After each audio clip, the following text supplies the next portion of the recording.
গত 18 মাসে আমার প্রায় 60 থেকে 80 লাখ টাকার মতো ইনকাম আমি লস করেছি। আমার যে ইনকাম ছিল সেই তুলনায় গভর্নমেন্টে এসে আমার মান্থলি ইনকাম 4 ভাগের 1 ভাগ হয়ে গেছে।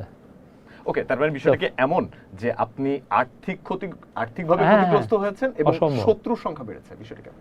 না, আপনি সরকারে আসলে যেই সরকারে আসবে তার কিছু শত্রু হবে, এটা ন্যাচারাল। আপনিও যদি আসেন, ধরেন আপনি নিজে ভাবতেছেন আপনি সুফি মানুষ, আপনার কোনো শত্রু থাকবে না। সরকারে আসলে আপনার শত্রু হবে, দ্যাটস ন্যাচারাল। এটাই গ্লোবালি এটাই কারণ আপনি কিছু কাজ করবেন যেটা একটা গ্রুপ নিতে পারবে না আর একটা গ্রুপ নিবে, এটাই হয়। তো ওইটা নিয়ে না, কিন্তু আমার যেটা হচ্ছে যে মানুষ বলে না 2000, 5000, 10,000 কত কোটি টাকা, তো ফ্যাক্ট হচ্ছে যে আমি আর্থিকভাবে ভয়ঙ্কর রকমের ক্ষতিগ্রস্ত হয়েছি। বাট আমার কোনো রিগ্রেট নাই। একটা গভর্নমেন্ট কেমনে কাজ করে, কেমনে ডিসিশনগুলো হয়, একদম সেন্টার পয়েন্ট থেকে আপনি দেখেন, এটা একটা রেয়ার প্লাস হচ্ছে দেশকে সার্ভ করা, যে দেশের ডাকে আমি গিয়েছি, দেশকে সার্ভ করেছি। বলা হয়ে থাকে যে এখন পর্যন্ত বাংলাদেশের ইতিহাসে যতজন প্রেস সচিব এসেছেন তাদের মধ্যে আপনি নাকি সবচেয়ে ক্ষমতাধর প্রেস সচিব। গোটা সময়টাকে আপনি নাকি ধরাকে সরাজ্ঞান করেছেন।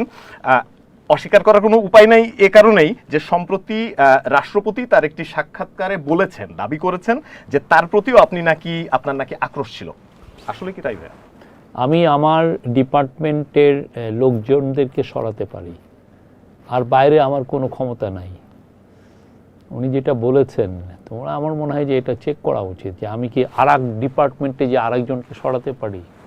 আমি তো আমার ডিপার্টমেন্টের উপর আমার জুরিডিকশন, এটা রুলস অফ সরকারের যে রুলস অফ বিজনেসে প্রেস সেক্রেটারি তার প্রেস ডিপার্টমেন্টে মানে তার ওইখানে পারে। তো উনি একটু কেন বললেন, গড নোস।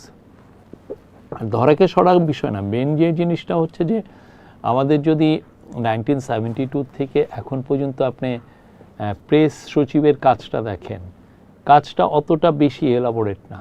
এটার মূল কারণ ওরা যেটা হয়েছে যে আমি একটা পলিটিক্যাল পার্টির লিডার, আমি প্রাইম মিনিস্টার হচ্ছি বা প্রেসিডেন্ট হচ্ছি, আপনাকে আমার পছন্দ হলো, আমি প্রেস সচিব হিসাবে নিয়ে আসলাম এবং আপনার কাজ তেমন নাই।